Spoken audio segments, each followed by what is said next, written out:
I'm sure you'll agree that the blossoming of civil society is perhaps one of the most momentous social phenomena of the 21st century. It has radically changed the way global issues are understood and dealt with.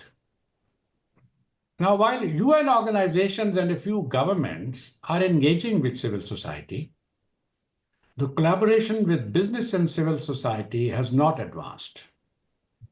I found two reasons for that. First, business leaders failed to realize that corporate objectives and the societal expectations tend to be like the two tracks of a railway line. They appear to converge in the distance. In reality, they never do. So civil society is an outcome of this reality. And it's a simmering discontent that a small fraction of human race continues to ignore majority interests. So obviously, the impact will not be what it should be. Second, since business leaders in most countries have a very close nexus with political elite called crony capitalism, they believe they can effectively stem their activism. Now, the more enlightened business leaders responded by partnering with them or even becoming one of them.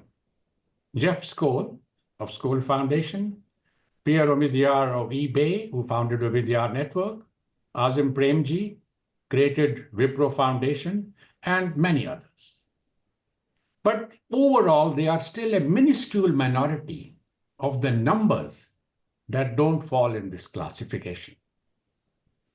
Pursuit of profit can never be a sufficient reason to turn a blind eye or a deaf ear to the legitimate cries for reform of our business models or operating systems. Going forward, there are two options for corporations, and I'm quite clear on that actually. Either they voluntarily change course and transform their business models to include externalities related to society and environment, or they face a slow but definite downfall. There is no third option. They could choose the civil society organization they are comfortable with and seek their inputs in a voluntary bipartisan cooperation between any two entities. No party can be a threat. They can only be an asset to each other. This is one domain for business leaders where early birds will have a decisive long-term advantage.